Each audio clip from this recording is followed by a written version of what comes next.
मीठापुर गांव में इस बार पिछले बार से ज्यादा बड़ा मेला लगा है। सब इस बार बहुत ज्यादा खुश है क्योंकि पिछले साल इस मेले के समय अचानक गांव के पास वाले जंगल से एक बहुत बड़ा बाघ निकलकर मेले में आकर लोगों के ऊपर हमला कर देता है। उस दिन उस बाघ के हमले से बहुतों की जान गई। उस दिन के बाद से वो अक्सर गांव में आकर इंसान और गाय भैंसों को ले जाता था। उस गांव के लोग उस बाघ से बहुत परेशान हो गए थे। 1 महीने पहले उस गांव के 3 साहसी लड़के कुमार, राघव और राकेश मिलकर ठान लिए कि उस बाघ को खत्म करके ही छोड़ेंगे। यार बहुत हो गया, अब तो इस बाघ का कुछ करना ही पड़ेगा, वरना कुछ दिन बाद गांव में कोई नहीं बचेगा। सही बोला। क्या करें, बहुत ही खतरनाक बाघ है वो। कुछ करने जाएंगे तो हमें खा जाएगा। सभी अगर ऐसे डरने लगे तो कोई काम नहीं बनने वाला। तू करना क्या चाहता है? तुम लोगों को तो मालूम है कि मेरे दादाजी के पास एक बंदूक है। क्या बोलना चाहता है? उस बंदूक से बाघ को मारने जाएंगे? अरे इतने बड़े जानवर को इतनी सी गोली से कोई फर्क नहीं पड़ने वाला। और कोई चारा भी तो नहीं है, हमें कोशिश करनी ही पड़ेगी। ठीक है, मैं तुम्हारे साथ हूँ। हम सब मसाल लेकर जाएंगे, इससे बाघ हम पर हमला नहीं कर पाएगा। तुम दोनों अगर सहमत हो तो मैं भी जाने के लिए तैयार हूँ।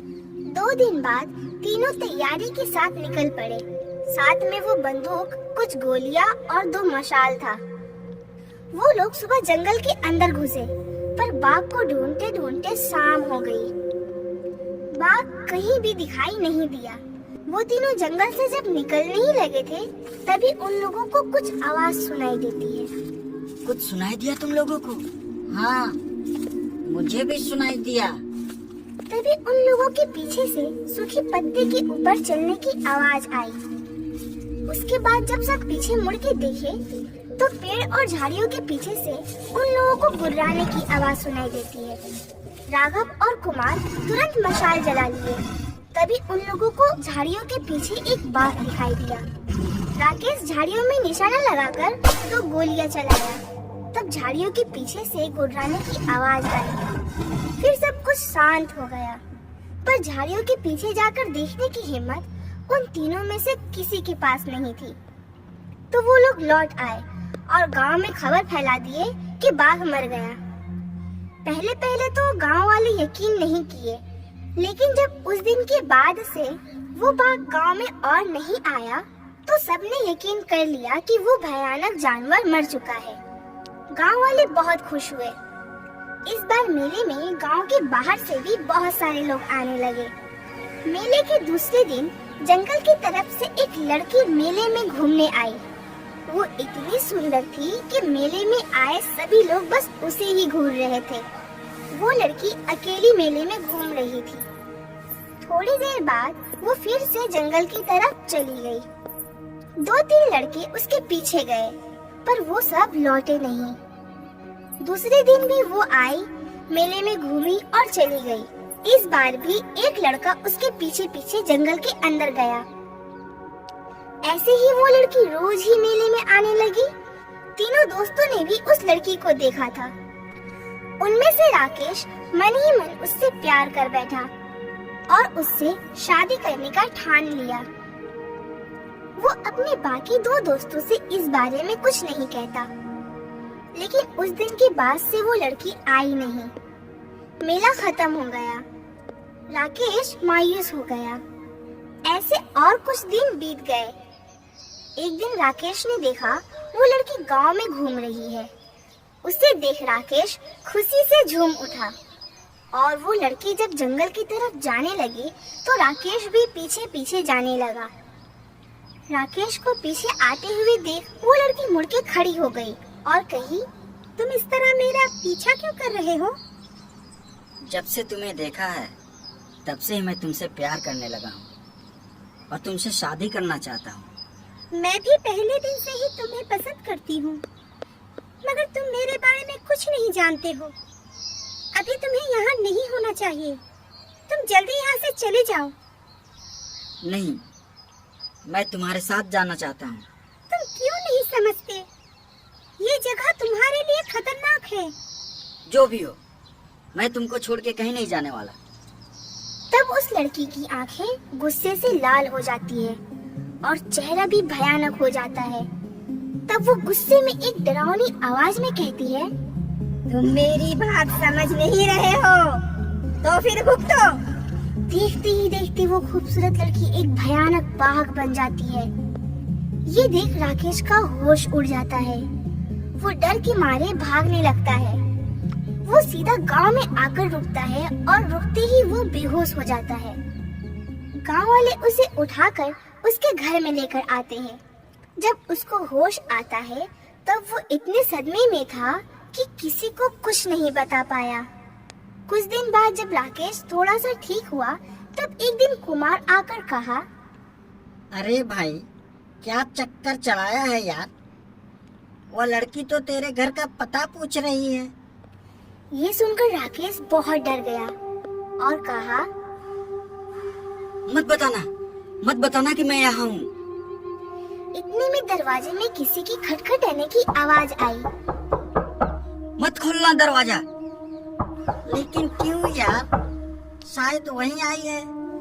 ये कहकर कुमार दरवाजा खोल दिया। दरवाजा खोलते ही राकेश ने देखा कि वो लड़की खड़ी है।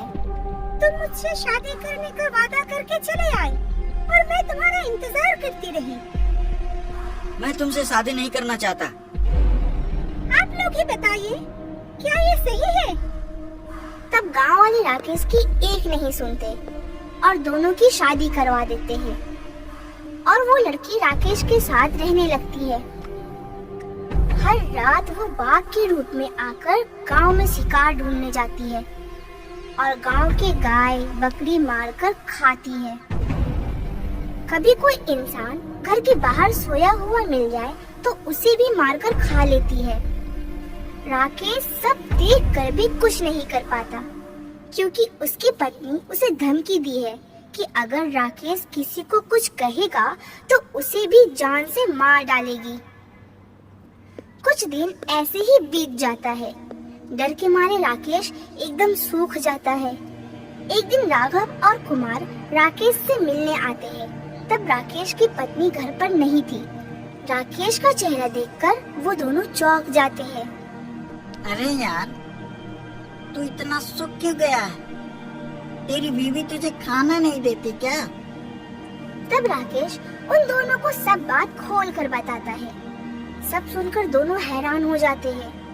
तभी मैं सोचूं, इतने दिनों बाद गांव से जानवर और इंसान फिर से क्यों गायब होने शुरू हुए। सुन, गांव के बाहर जो तांत्रिक रहता है, कल हम दोनों उनके पास जाएंगे। अगर वह कोई उपाय निकाले तो तुझे बताएंगे। राघव और कुमार वहाँ से निकल गए। दूसरे दिन दोनों तांत्रिक के पास गए। सब सुन के तांत्रिक बोले, अमावस्या के दिन अगर कोई इंसान कोई मरते हुए बाघ के सामने रहेगा तो उस बाघ की आत्मा उस इंसान के शरीर में घुसकर उस पर कब्जा कर लेती है। ऐसा शेर और चीते के साथ भी हो सकता है। अब क्या करे बाबा? पूनम की रात उस आत्मा की ताकत सबसे कम रहती है। कल ही पूनम की रात है। कल रात को वह लड़की जब बाघ के रूप में निकलेगी तब उसी समय उसके ऊपर मेरा पड़ा पानी छिड़क देना। इससे वह आत्मा कमजोर हो जाएगी। तब तुम में से एक यह धागा उसके गले में डाल देना। बाबा, उसे हम किसी तरह मार नहीं सकते हैं?